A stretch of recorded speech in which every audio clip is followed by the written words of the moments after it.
Why we can't focus. How media is eroding our focus. We're entertaining ourselves into distraction. From videos, TV shows, movies, music, and podcasts to the endless stream of notifications, our minds are constantly bombarded. This constant stimulation is taking a toll on our ability to focus. And it's not just a gut feeling, research supports it. Attention spans are shrinking, and the problem isn't new. While it's tempting to pin all the blame on the internet, the issue started long before Wi-Fi. Of course, the internet has amplified the problem, but its roots run deeper. If we're serious about addressing this, we need to understand its origins. Breaking the problem down helps us see where the cracks began to form, and that's exactly what we're diving into today. Let's start with where it all began, the cultural shift from books to television. The shift from books to television. In the 1980s, Neil Postman published Amusing Ourselves to Death, examining the cultural shift from the written word as the dominant medium to mass media, especially television. His insights remain incredibly relevant today. The invention of the printing press revolutionized the world, enabling the spread of radical ideas that shaped history. Think the Protestant Reformation, the Enlightenment, and even the American Revolution. But as media theorists like Postman and Marshall McLuhan pointed out, the medium through which we communicate influences how we think. McLuhan famously said, "The medium is the message," suggesting that the way we consume information shapes our minds. Postman described early American culture as having a typographic mind, a mindset molded by consuming books. Reading demands prolonged focus and the ability to follow complex arguments, helping readers build intellectual stamina and critical thinking skills. But as television became the dominant medium in Postman's era, people stopped reading. Fast forward to today, and the numbers have worsened with screens, smartphones, and the internet amplifying the problem. Two pivotal moments in American political history illustrate this shift. The Lincoln-Douglas debates of 1858. These debates, considered landmarks in political rhetoric, lasted 3 hours. Each candidate would begin with a 60-minute opening statement, followed by structured, lengthy responses. Audiences, most of whom were literate, could follow complex arguments over extended periods. The orator's language reflected the influence of books, with long, intricate sentences that mirrored the way people were accustomed to reading. The Kennedy-Nixon debate of 1960. In stark contrast, the first televised presidential debate was tailored for a 1-hour primetime TV slot. Candidates' opening statements were condensed to just 8 minutes each. Instead of delving deeply into ideas, the debate catered to an audience used to consuming bite-sized chunks of information. The big takeaway wasn't what Nixon or Kennedy said but how they looked. Nixon's poor appearance on TV became a deciding factor. This marked a turning point where media began prioritizing aesthetics over substance. Television conditioned people to prefer shorter, more digestible content, while also emphasizing appearances over ideas.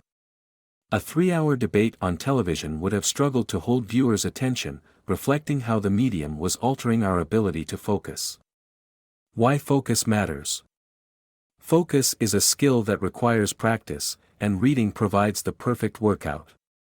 Books allow readers to engage deeply with an author's thoughts, training the mind to concentrate and think critically. Watching television, or even consuming summaries or videos, is no substitute for the mental exercise that comes from reading. Yet, today's digital age takes these issues to a new level. The endless stream of notifications, social media, and content has eroded our attention spans even further. It's not just about television anymore. Our current media landscape presents an even greater challenge to our ability to focus. If we want to reclaim our attention and build better thinking habits, we must start by changing how we consume information. It's not just about what we watch or read but about cultivating the discipline to engage deeply with ideas. The Internet and its effects on attention. Just as society shifted from books to television, we've now transitioned from television to the internet, a leap that has transformed the way we consume and think about information.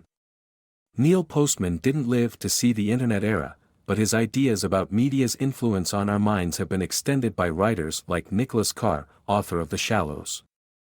If there's one word to sum up the internet experience, it's chaos. Websites and platforms are meticulously designed to keep you engaged.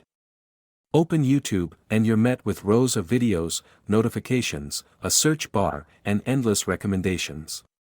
Platforms like TikTok take it even further, offering such rapid stimulation that even a brief visit can feel overwhelming.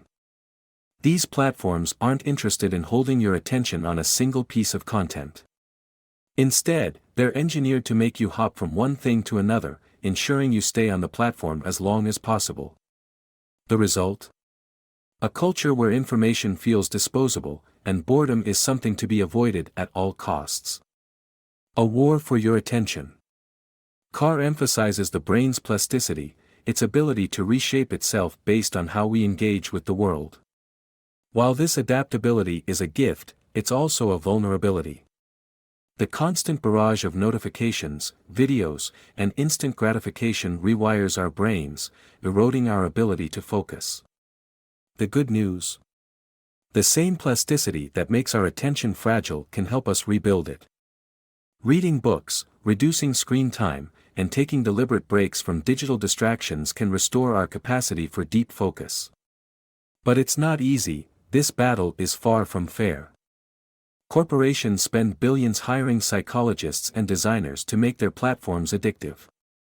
Sean Parker, Facebook's first president, openly admitted that the platform was built to consume as much of your time and attention as possible, relying on dopamine-driven feedback loops like likes and comments to keep users hooked. The hostile design of the Internet.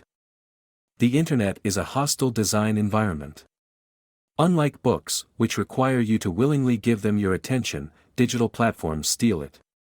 They're meticulously crafted to distract, capture, and monetize your focus, often with little regard for the long-term consequences. Even the tech elites who created these platforms understand their dangers. Steve Jobs once admitted he didn't let his kids use iPads. Mark Zuckerberg and his wife reportedly restrict their children's access to Facebook and phones. These decisions highlight a deeper truth: the very people who designed these technologies know how damaging they can be. Reclaiming focus. The Internet's design makes it harder than ever to concentrate, but it's not a lost cause. By consciously choosing to engage with media that requires focus, like books, and setting boundaries around screen time, we can regain control over our attention. The first step is recognizing the battle for what it is: a fight to protect one of our most valuable resources, our ability to focus. Strategies to improve focus. If you want to reclaim your ability to focus, it starts with making deliberate changes. While these strategies may seem simple, they require commitment and practice. 1. Limit your phone use. Start by turning off your phone, or better yet, take long breaks from it. Try going an entire day without looking at it. This might sound daunting, but the constant presence of a device that can grab your attention with a buzz, a sound, or even the promise of entertainment is one of the biggest obstacles to focus. The more you distance yourself from this distraction, the more mental clarity you'll gain. 2. Consume media that demands your attention. Choose media that requires you to focus deeply. This doesn't have to be limited to books.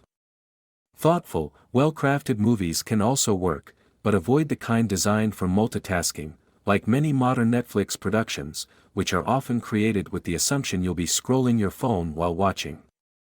Instead, watch films in environments where distractions are minimized, like a movie theater. 3. Embrace digital downtime. One of the most powerful ways to rebuild your focus is to get comfortable with being away from screens altogether. Start small, take a morning walk without your phone. Use this time to be present with your thoughts. Challenge yourself to sustain a single train of thought during your walk, whether it's working through an idea or reflecting on something important to you. 4. Rewire your brain. By reducing digital stimulation, you're helping your brain rewire itself. This isn't just about avoiding distractions, it's about training your mind to be comfortable with stillness and focused thinking. Over time, this practice will make it easier to concentrate on the things that truly matter to you. The road to better focus isn't easy, but with consistent effort, you can regain control of your attention. And when you do, you'll discover the satisfaction that comes from engaging deeply with the world around you. Conclusion. If you've made it this far, congratulations, you're already taking the first step toward reclaiming your focus and building a better future for yourself. Remember, focus is a skill, and like any skill, it gets stronger the more you work on it. If you're ready to dive deeper into strategies for self-improvement, personal growth, and achieving success, make sure to check out my playlist, How to Succeed in Life. It's packed with practical advice and insights to help you unlock your full potential. Don't forget to like this video if you found it helpful, drop a comment below to share your thoughts or your own strategies for staying focused, and subscribe to the channel so you don't miss out on future content. Your support helps this community grow, and I'm grateful to have you here on this journey. Let's keep building a life of focus and success, together. See you in the next video.